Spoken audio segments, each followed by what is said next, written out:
I love it when we have a crowd this excited. Hi, and pals. I'm not surprised because you're one of my favorite people in the world. I'm just you. going to say it, and I can tell I'm not alone. Stephanie J. Block, Tony nominated for your role in Falsettos. Look how pretty. Oh.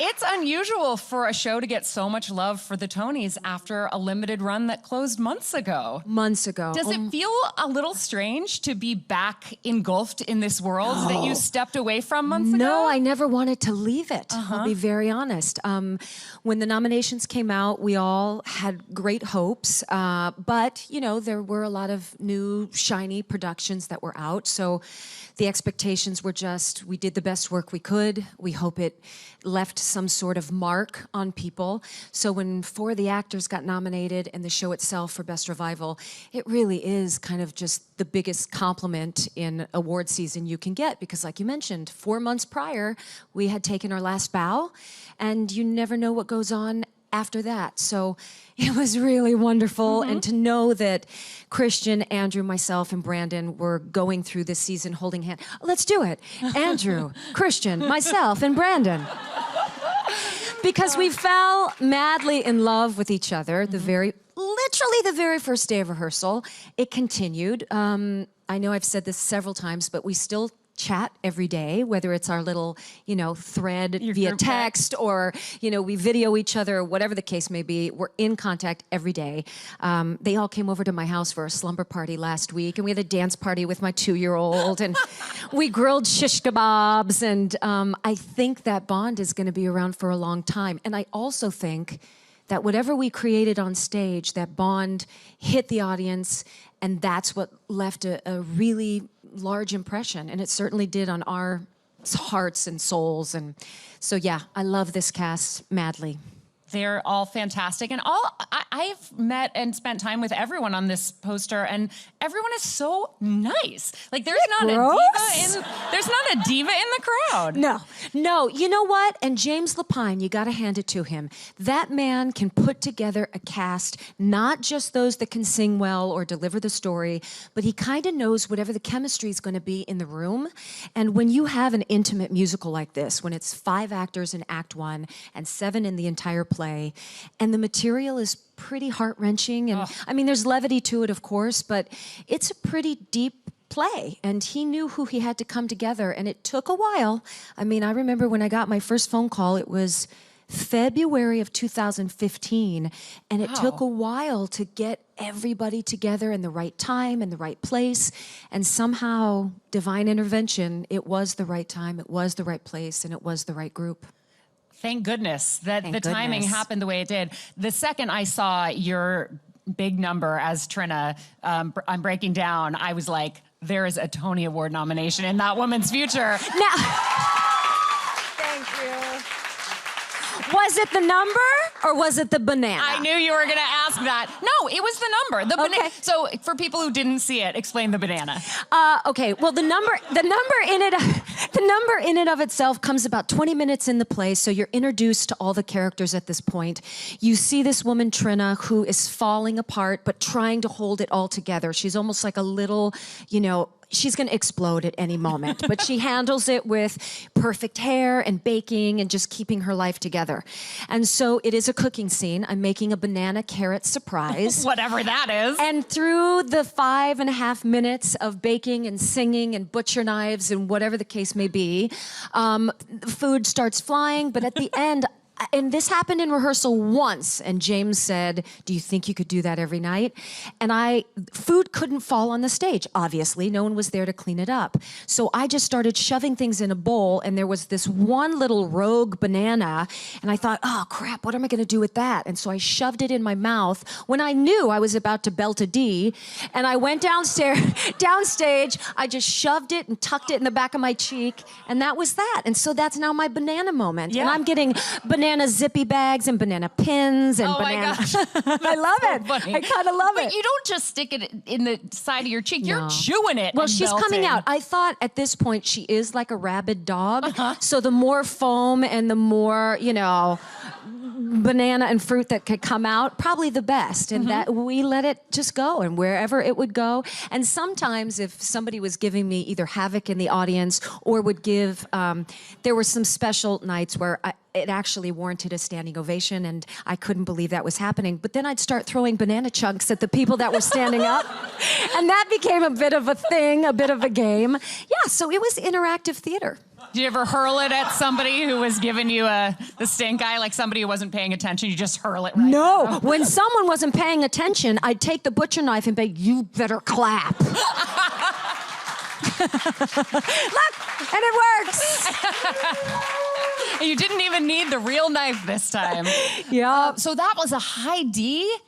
Yeah. I knew it was a note, but I didn't realize it was such Yes, they make this girl sing all the time. Well, this is one of the things about a brilliant actress is, you can make it look effortless, and it's a catch-22 because it's like, oh, yeah, she made it look effortless, but all the work that goes into... Yeah, well, like I say, 30 years of voice lessons, something better happened. Yeah. You know what I mean?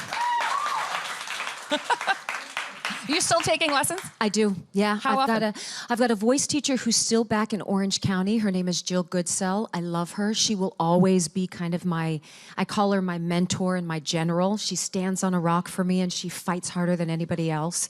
And then I have a teacher here in the city. Her name's Joan Lader, and she's very specific to the material. So my technique came from Jill, and I like to say that she not only encouraged me, but she gave me the courage to get out and do it and move to New York. So truly, I would not be sitting here without her. But Joan Lader keeps me healthy, especially on the material that I'm working, knowing that 8 times a week, it does take endurance, it takes longevity, it takes beyond technique, it takes something else, and she gives me that something else on a weekly basis when I'm doing a show. Wow, that's great. In addition to your just extremely incredible vocal range, your range as an actor is so wide. And I've been digging back through like the archives of your performance history over the last week or so to prep for this. And to be reminded that you can play this kind of operatic pirate queen, that you did country music for 9 to 5, you were in drag for most of Edwin Drood. You've got, there are so many others. You played Liza Minnelli and managed to not do a caricature of her while still bringing that like classic vibrato. And then now to do a role like this, it's kind of mind-blowing. I feel like I'm the luckiest because a lot of the times you'll get pigeonholed into a certain type. I mean, we all know it. There's the character actress, there's the ingenue, there's the fill in the blank. And somehow, I don't know whether it's because my features are such where you don't know. Is she Jewish? Is she Greek? Is she Italian? Is she the girl next door? And I never really liked this face that God gave me, and somehow it has worked to my advantage because it can kind of become or shapeshift into whatever that needs to be. And I only speak to the physical aspect because so much of the time when you're being cast in something, that's the first thing they look at. You get typecast out and you can't even dig deeper to get to the meat and potatoes of the character because they just look at your face and say, oh, thank you so much. And then you hope for the best at the next audition. Somehow this little face has allowed me to get past the typecasting and still be in the pool of girls for whatever role it might be. And I'm able to morph. So I guess I was born to be an actress. Yeah. Because you put a different wig on me, you put a different costume on me. A little green makeup, maybe. Oh, girl, the green does a lot. First of all, when the green goes on, they don't know if you're Julia or Adina or, it makes us all the Wicked, same. of course. All the same. But yes, I have been very lucky to not be pigeonholed into one particular type.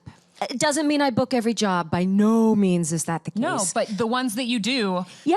Who gets to play an Irish pirate queen and then, the Green Witch and then this wonderful suburban housewife and then... A tap dancing...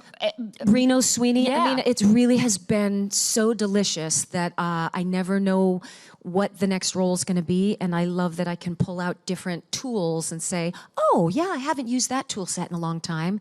Bring it on. Let's do it. I like the use of the word tools. I was listening back to an interview you did with Rory O'Malley, who's a mutual friend of ours, where you talked about how much work it takes to make a career like this happen, that dreaming big dreams and believing in yourself is great, but getting out there and developing those tools and making the sacrifices and being willing to develop your toolkit is crucial. It's crucial because you can book a really great job, but one job does not a career make. One job is not going to pay for your life and raise your kid and allow you to be an art. I want to sing until I'm 75, 80 years old, and that has to happen from a lot of hard work. And I think the dreaming is great. I think having aspirations and seeing your goals, but if you just have this wonderful, I think American Idol did the smallest injustice because, again, we are given talents. You wake up, you feel that you deserve something,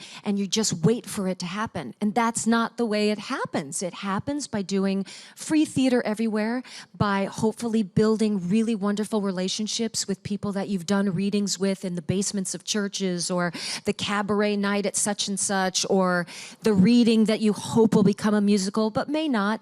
It's really planting all these seeds year after year after year, and then watching one 3 years later go, boop, oh, look, that seed I planted 3 years ago. Again, to mention Jill Goodsell, she used to say there is no luck. It's when opportunity meets preparedness, then you're lucky.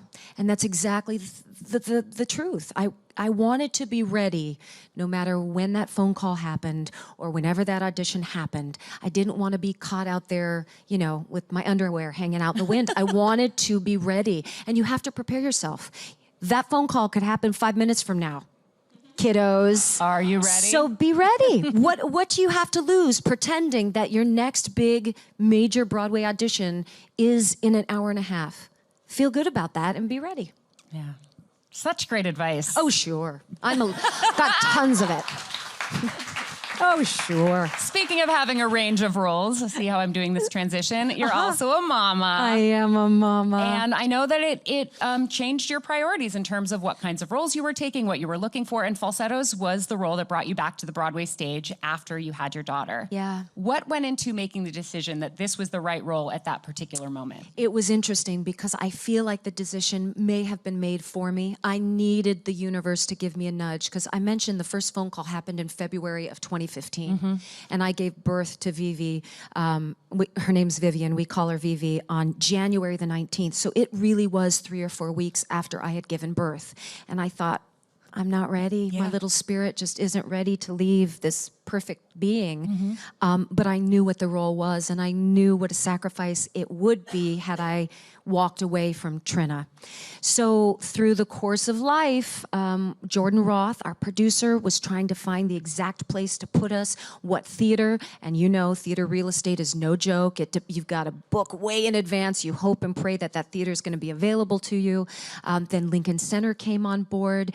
There was some casting decisions that needed time, and little by little, I was given an entire year, a little over a year, to stay home with Vivi, do concerts here and there, you know, enough to contribute to the household, because I'm not just sitting back, living the life and hoping my bills pay for themselves.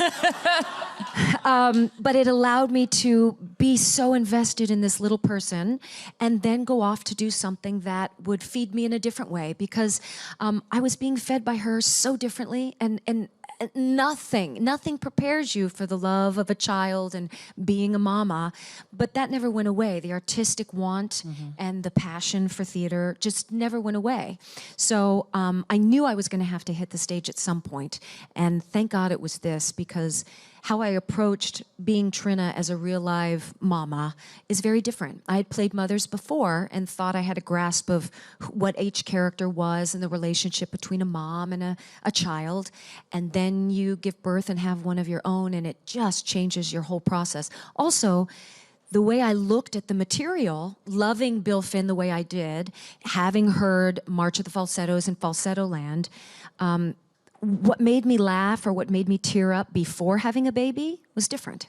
And I was now listening with the ears of a mom. And all of a sudden I'd be like, oh my gosh, I never heard that lyric before. Or I found myself, the bar mitzvah? You could not, James would be like, stop crying. This isn't the moment. Let the audience feel what you're feeling. And because there was Christian looking at Anthony saying, you know, I burst at the seam, kids. You hold on my dream. I mean, you write dream and seams with the kid and this little angelic face. And I would just start welling up like crazy. And every time I'd get a note saying, stop crying in the bar mitzvah. I did not stop crying in the bar mitzvah. How do you turn that off? You don't. So motherhood really does, takes the priority, and you have to start making decisions, and it becomes a juggling act. It really does, you know? Who's gonna take care of, and how do I say goodbye, and I've gotta get ready 2 hours before so we can play Doc McStuffins for that hour so I can, you know, gently move my, look, nobody knows what Doc McStuffins is. Do you? Do you?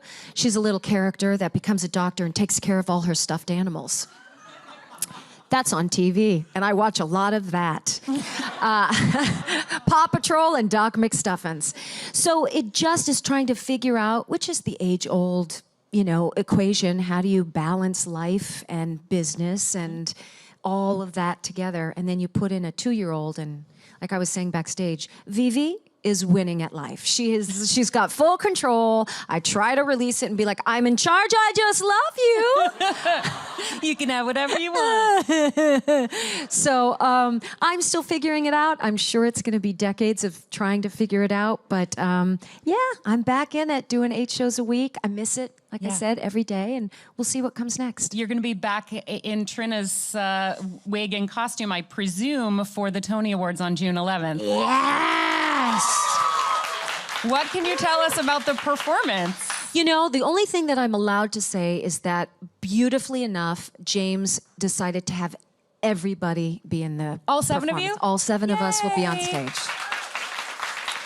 Will there be a banana on stage with you? No bananas.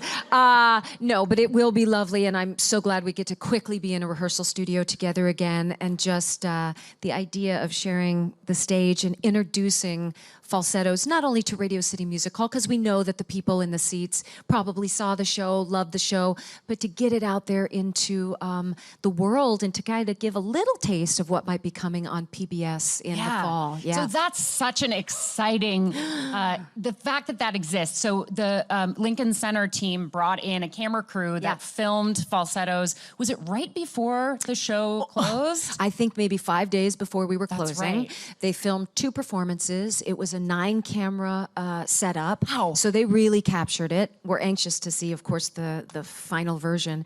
But that's how I was exposed to a lot of theater.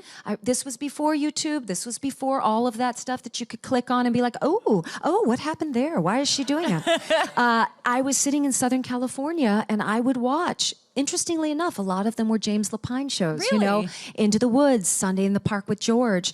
And the beauty that they captured, and we all know when you're sitting in front of your TV, it's not the same experience as live theater. Nothing will ever replace that. But the idea of this particular story that perhaps a lot of people have not seen, perhaps not have heard of, its content and how important I think it is and should be watched across America, to know that that's coming on PBS and that they are sending quality programming just thrills me, because I think of that little Stephanie in Omaha or wherever, and hopefully they'll turn in and be inspired. Yeah. Do you know what you're wearing to the Tonys yet? I do. What are you going to wear? I'll just tell you, the designer is J. Mendel, and it's classic, it's beautiful. I feel like me on the best day. I wanted to make sure that it didn't feel like someone else, because I do have a tendency to be just a smidge nervous in the red carpet scene and all that stuff. Somehow I feel more comfortable being in character and costumes, and I do love sitting here talking to you as me, but when you have to get dolled up and you have to kind of swanky rock down a carpet and then, I'll answer your question with poise and so it's that sort of deep thinking that makes me so nervous inside. you can only hold in your belly and be so pretty for so long. Do you know what I'm saying? That's where the Spanx come in. That's where the Spanx come in. Can you tell us what color it is? No, I will not.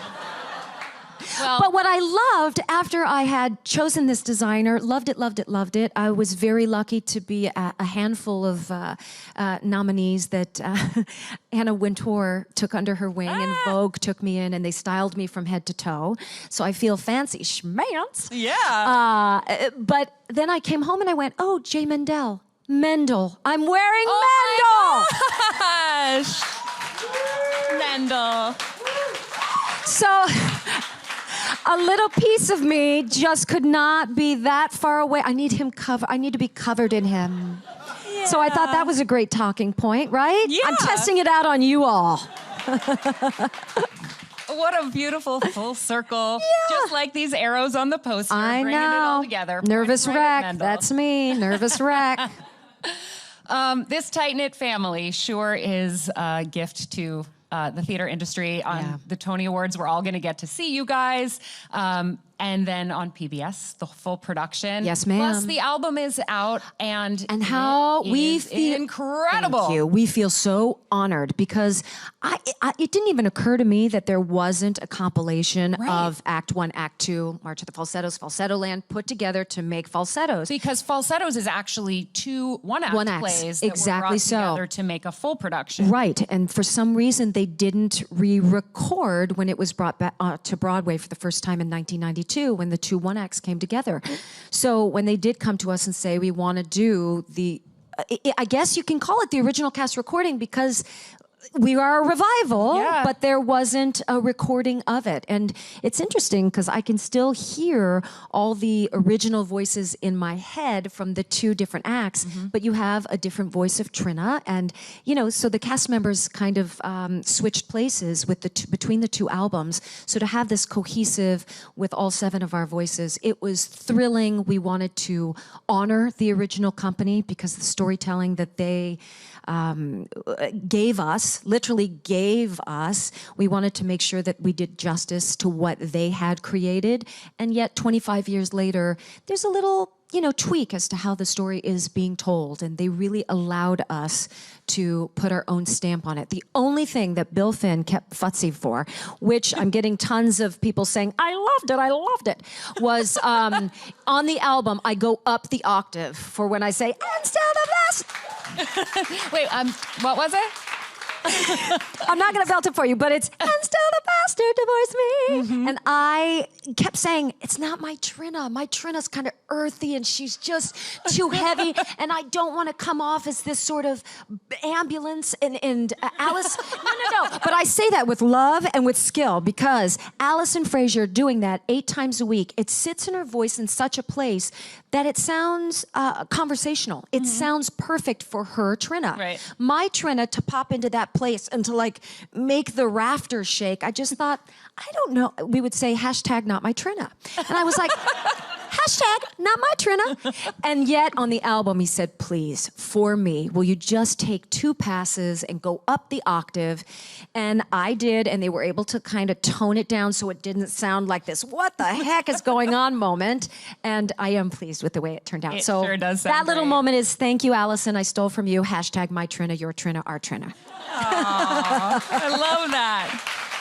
Let's take a couple of questions from the audience. Sure. Over here. Hello. Hi. So I was wondering, you've been in many shows, very different characters, but I was wondering if you were to write a show, whether a play or a musical, what the subject matter might be, what the situation might be. Wow. Oh my gosh, what a fantastic question. And I'm gonna have to go home and journal and think about this for a long time. It would definitely be women empowerment. I'm reading a lot of stories in the realm of the early 50s and much to a movie that just came out, Hidden Figures. I was going to say Faces. Gosh, so close. Hidden Figures. And that really drew me in. And I went, how come we don't know about this stuff? And historically, it gets disappeared. And whether it's race, whether it's religion, whether it's gender. So I've been sniffing around, my husband and I, in the realm of Disney. and the sort of inner workings of the animation there in the early 50s into the 60s. And there were a lot of women that were working really hard underground that Walt loved, and you never heard about them. They weren't necessarily embraced in the office. Do not steal our idea. This is me on Build, and I am claiming this as, So that kind of piqued both of our interests. We didn't start to write anything per se, but we certainly know that there's a great story to be told there. And so that's very interesting. But I think it would definitely be the underbellies of a really huge either corporation or creative machine that we know about, and the people that make it run that we don't necessarily hear. And it will be a woman of a story, because why not do an ego project? What a fantastic idea. I'm on board. Okay. Hi, Stephanie. Hi. So I still remember that iconic video of you backstage at Wicked revealing how Elphaba defies gravity. Yeah. And I've always been curious, like, is it terrifying to be that high above the stage belting your face off? And what happens when it doesn't work? Oh, well, I'll take your last question first. When it doesn't work, we know there's a bit of magic that goes, because we're not going to levitate. So what happens is the stage crew will know there's a latch that we can unhook that will allow Elfie to get out from the seatbelt that holds her, and then drama. It's just a lot of arms, it's a lot of eyes, and the entire ensemble then kind of creeps down to the floor. They do. They make themselves very small, and I make myself bigger, and you're just crouching over them. And it's the longest minute and a half of your life. That video of which you speak, now the secret is kind of out, but I was the first one to expose that, and our producer, I got a little call saying, "What did you do?" Oh, no. I didn't know. The film crew came in. They asked me a question. Nobody was there to be like, "Shut up, Stephanie," because I do talk a lot. My husband's probably like, "Shut up, Stephanie. That's our great idea about the thing." But with that, it was interesting because people kept going, and it didn't diffuse the magic at all, even though they saw what had happened. So again, I don't think I'm exposing any secrets that aren't out there. But Elfie steps into this teeny little platform that just allows both feet to be on that piece of metal. You're also held in by a seatbelt, a metal seatbelt that will it'll click in. You won't fly unless you're clicked in, so you're guaranteed to know that you're secure and safe. But then when it goes up, is there fear? Not unless you have a twitchy foot and you're looking to fall off, but you stay very still here and you do all the drama from the waist up. And if you consider that, then you're going to be okay. But there was times, it's interesting how the mind works. There were times during tech rehearsal where they were doing this gorgeous sort of cathedral lighting that happens, that downpours on Elfie. And you are, I don't know how tall you are, but 15, 20 feet up in the air. And I was standing there for what seemed like an hour and a half, and I just kept thinking, I wonder what would happen if I just... Don't do that. I know you shouldn't, but your brain starts asking strange questions when you're up there for too long and Kenneth Posner's lighting, and you're just like, well, could it be that dangerous if I just kind of... Dear God, I never did it, obviously. But yes, it could be dangerous if you slide off the thing, but they are so awesome at the Gershwin and on tour. They take great care. It's interesting because theater now is becoming more and more automated. And our crews, they've got our backs, and they continually learn about the sort of evolution of stagecraft, because it's no longer just pushing on a piece of scenery and pushing it off. It's quite extensive and complicated. Has there been any talk about you ever returning to that role, to Elphaba, stepping back as into Morrible at this point? No. No, I took my last bow on Broadway in 2008, and believe it or not, I started creating the smallest little bit with Stephen Schwartz and Winnie Holtzman in February of 2000. So that was like an 8-year journey for me on and off. After I took my last bow, I was going to London with Scott Allen to do a couple concerts. And they had called me and said, "We know you're going to be in London. Our Elfie is poor." to say sick in London. It's poorly. Elphaba's poorly. Her standby is poorly. And we're not sure about the understudy. Do you think you could go on? And it was several months after I said, send me the script. I will read the script on the plane and I'll be ready to do it. Granted, one of their gals was feeling better, but it was still in my blood and in my veins and I was ready to go. Now, 9 years later, I'm not so sure. Yeah. Do you know what's next for you?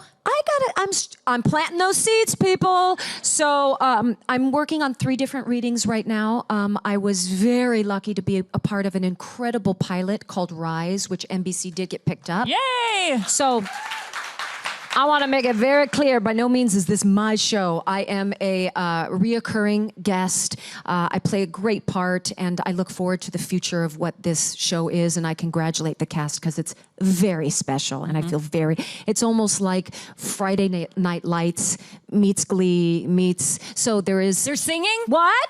I didn't say that. Oh my gosh, I love seeing you on the small screen and the idea of seeing you on television and getting to hear you I have to stop talking on this interview. How about this? Let's take one more question. Okay, and then one we'll more let you question. stop talking. Easy. Another one in the back. Hello. Hello.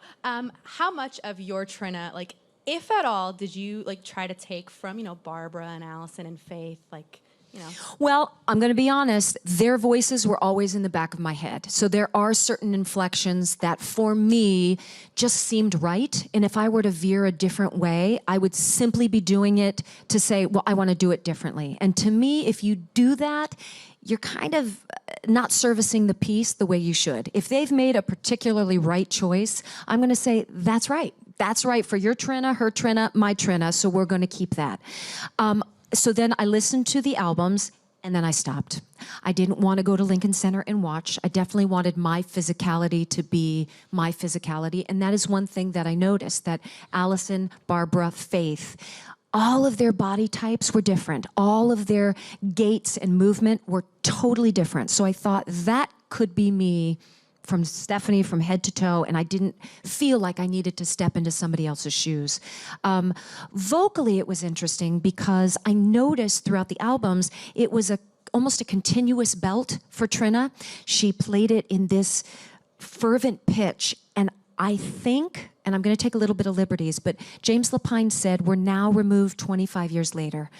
Before, when we were in the AIDS crisis, we're living in it, we couldn't dig as deep or emotional, because if we went to stop crying, Stephanie, if we kept crying throughout the play, the people in the audience in 1992 wouldn't have been able to hear the material. They would have been so enraptured by the sadness, by the pain, by what they were living through on a day-to-day basis in New York. Now remove yourself 25 years later, and we could deliver the humor and still deliver a lot of the emotion and depth because people have had that breath, and they can take in the story and kind of feel or relive the pain without being suffocated by it. Does that make sense?